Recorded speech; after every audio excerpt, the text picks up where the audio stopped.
Welcome to this week's midweek space startup news, the first one of 2026.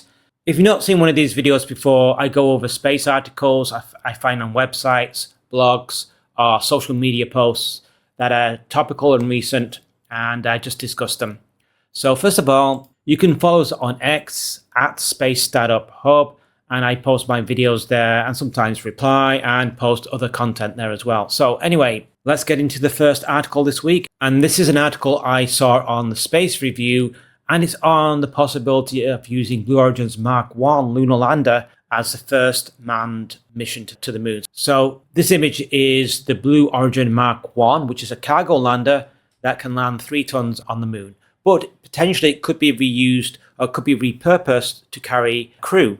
So anyway, let's see what he says. So this is by Robert Oller. He says, who was first to land on the moon this century? If it's China, then it's a failure. So first of all, I disagree with that. China doesn't consider it a space race. I don't really consider it a space race. But definitely some people do. Some US politicians do. It does result in more money to NASA. So it does have a benefit if you think of it as a space race. So he says, if the Chinese are first, Artemis will be a failure and enthusiasm for spending money on human explorations will dim. Well, that's nonsense. I don't agree with that at all. Since when is it failure if you don't get there first? That's like saying in a war, if you lose your first battle, the war's over.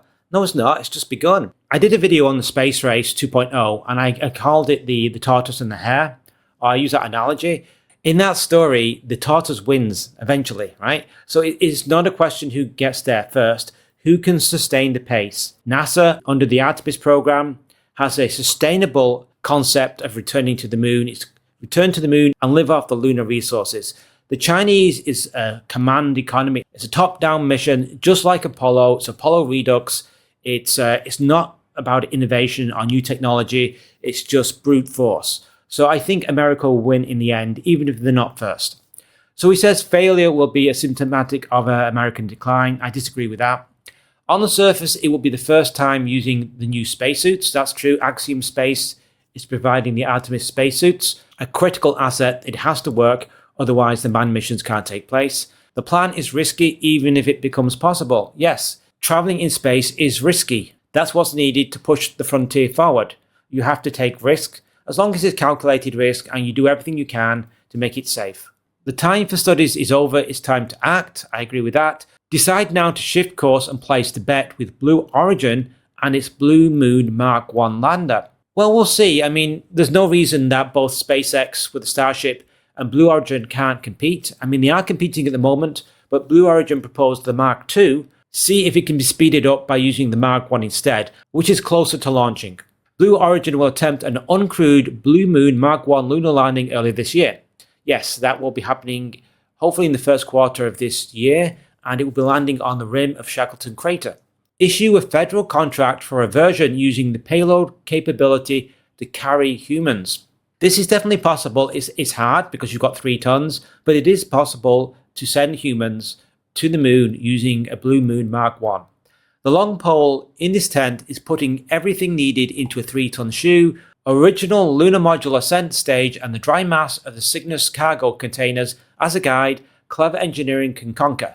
It is likely 3 Mark 1 landers will be needed for the initial landing attempt, a vehicle to take the crew to the moon, a similar one to return them to Halo Orbit and Orion, and a straight lander version for science package with a rover. 4 prime issues he identifies: the crew interface to the fly-by-wire control, life support, including cabin depress, repress for EVA, the ability for precision landing, and both fuel and oxidizer boil-off coupled with a lunar restart. He suggests imitating Apollo. And this concept of operations is quite similar to Apollo, but there's nothing wrong with that. If you're in a rush, why not use a concept of operations that you know works, or did work in the 1970s.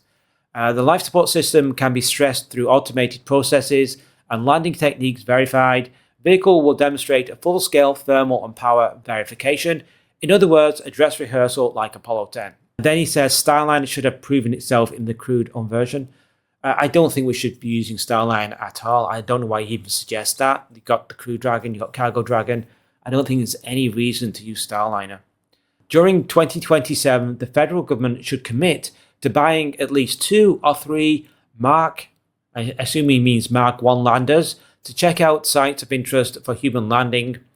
The human landing needs to be successful as possible to stimulate public interest and accelerate the goal of a new generation of lunar exploration.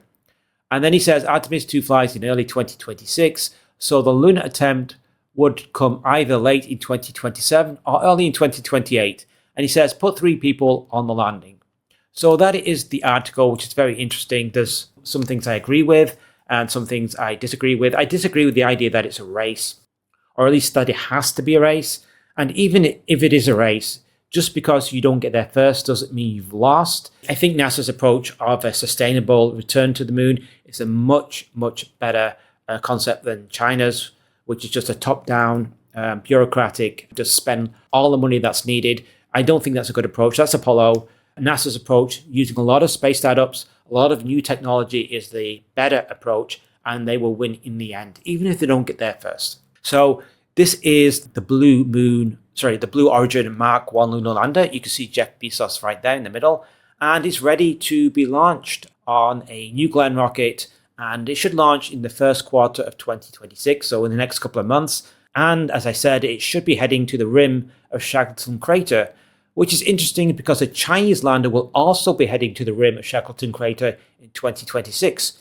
So this goes to the video I did on potential conflict between China and the US, because you'll have 2 landers, US and China, operating in very close proximity to each other. And any kind of issue, interference, or like damage to one lander by the other, you've got escalation issues there. This is a render of what the Mark 1 would look like on the moon, and it can carry 3 tons to the lunar surface, which is very substantial. It would be the largest vehicle to land on the moon. Yeah, it's a very capable lander, and it would launch on a New Glenn. So here's just the standard New Glenn. There's 7x2, 7 engines on the bottom and 2 on the top. But we've heard, and I did a video on this, that Blue Origin is working on a 9x4, or 9x4. So 9 engines on the first stage, upgraded engines, and 4, that's double the number of engines on the second stage. So you have a very, very powerful second stage here. 20 tons to translunar injection, a very substantial amount of mass towards the moon. And for comparison, here we have the lunar module, so the 1970s lunar module. Then we have the Mark 1, and then this is actually the crewed lunar lander that won the Human Landing System contract. So you have SpaceX's Starship, and then you have the Mark 2 lunar lander from Blue Origin. So instead of using the Mark 2, we'll switch to using the Mark 1, which, let's be clear, is a bad idea. The only reason you'd want to do this bad idea is because you want to beat the Chinese. That's the only reason. Otherwise, you'd use the much more capable and specifically designed for humans, the Mark 2. So we do have a little clip of the Mark 2 from Blue Origins. We just watched that. Just play that now. So there it is. That's heading towards the moon. This is the Mark 2. It's in lunar orbit, and then does a lunar descent, and then lands softly on the moon. And you can see that the crew at the bottom part there. This is a very good design, by the way. The original design for Blue Origin wasn't great. It had a 50-meter ladder, which was like a death trap. Very bad idea. But you can see now with this new design, you've got the crew right at the bottom there, and you've got the tanks and so on higher up. So it's very easy to get to the surface from this Mark II lunar lander. So it's a great design. That is, in a perfect world, that's how you want to get crew to the moon. And I think that will happen in the 2030s, but it's not going to happen this decade. If you want to beat the Chinese to the moon this decade, you may want to consider using the Mark 1. And this is a graphic I did when I did a video on the Mark 1 and Mark 2 lunar landers. You can check out that video for the details. But basically, the Mark 2 can carry 20 tons in reusable mode and 30 tons in expendable. The Mark 2 is reusable, the Mark 1 isn't. And sports humans know, yes. The idea is then repurpose this to carry 3 humans, he's suggesting in this article, and you'd use 3 vehicles. You'd use a descent vehicle, you'd use an ascent vehicle, and you use a vehicle just for supplies and a rover. So 3 expendable Mark 1s that get fueled on Earth, don't need any refueling in space, and using the Orion, you can make the whole concept work. Like I said, I don't think it's a good solution, but if you're in a hurry, you could make it work. So anyway, that's the first article this week. So let's move on to the next one. Okay, our next story is on InnoSpace. So if you're not familiar with the company, it's a South Korean space startup, and they launched from Brazil very recently. This is some video from their official live stream. We can just move this forward so you can see. So there's a launch. This is from Alcantara Space Center in Brazil. This launch was not successful.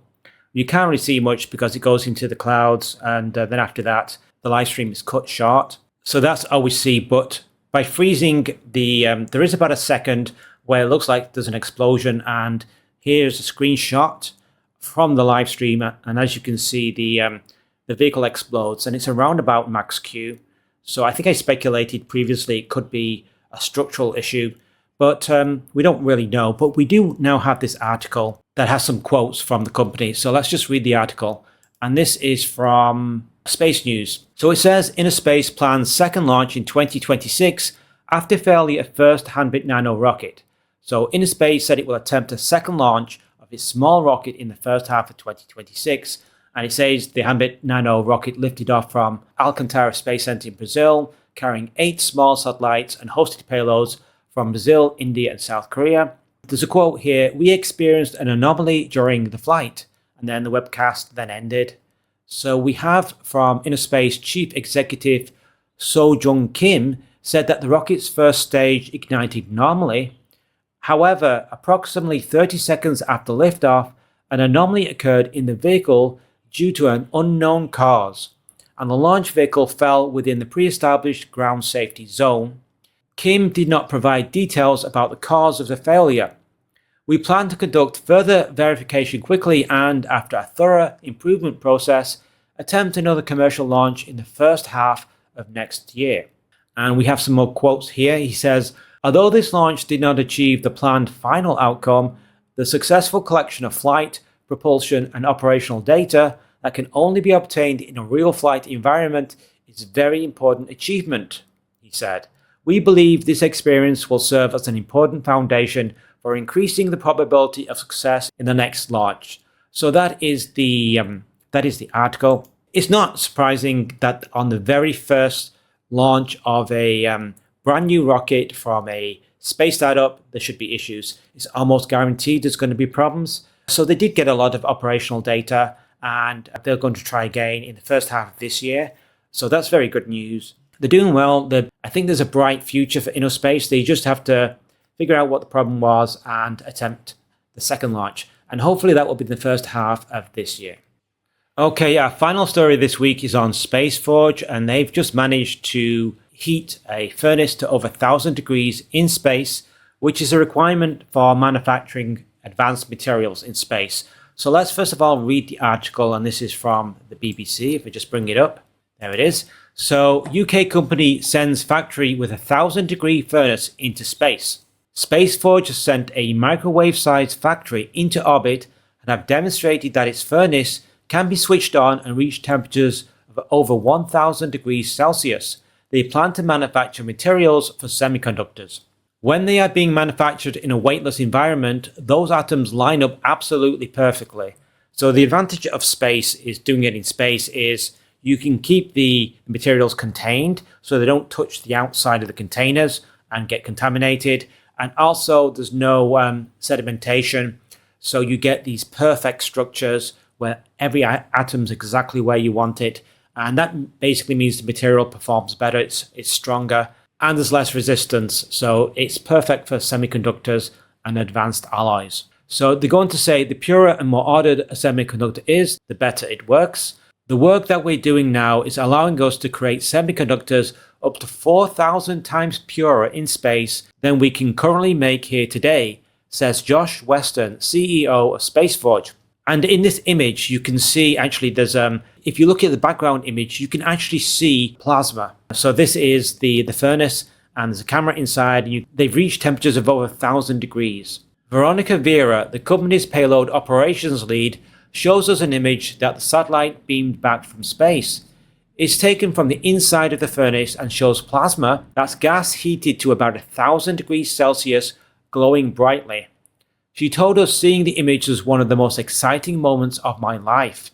This is so important because it's one of the core ingredients that we need for our in-space manufacturing process, she explains. So being able to demonstrate this is amazing. The team is now planning to build a bigger space factory, one that could make semiconductor materials for 10,000 chips. They also need to test the technology to bring the material back to Earth, and they're working on a heat shield called Pridwen. By proving the technology, it really opens the door for an economically viable product. So that's the article. Done a video on Space Forge, and this is actually from 2024. So I talk about the heat shield and so on. Here's an image of the team with a spacecraft in the background. That's before it launched. And we have some graphics on their platform. So basically it launches, deploys, manufactures materials, and then it returns using the heat shield to re-enter the atmosphere, slow down, and come to a soft landing. And they can produce electronics, pharmaceutical goods, alloys. So they have plenty of partners. They have the UK Space Agency, the European Space Agency, they have the European Union. I believe also NATO Innovation Fund is funding them as well. And we also have a video. This is when they tested their deployment for Pridwen, the heat shield, on a 0G flight. So here's the render, what it looks like when it deploys, and a special material that can withstand the heat. So this is a reusable heat shield. So it's not ablative. Basically, it can be used multiple times. They release the tech demo, and then it opens the shield. So there you can see it deploying. So the current satellite doesn't have this shield, but later ones will. So they'll be able to manufacture materials in space using the furnace, and then they can deploy the heat shield, and then they can turn the materials and sell them for a profit. So that's their business plan. So that is the space news for this week. So thank you for watching, and I will be doing my next video probably out on Friday, and that video will be on Elon Musk's idea of AI factories on the moon. I'm going to investigate the second order effects. In other words, what effect will all that infrastructure on the moon have for space startups and other operators who want to do business on the moon but can't afford to make all the infrastructure. So Elon Musk, with hundreds of billions of dollars, is going to make a lot of the infrastructure, which could then be used by other smaller companies. So I'm going to investigate that, and that video should be out hopefully on Friday this week. So thank you for watching, and I'll see you next time.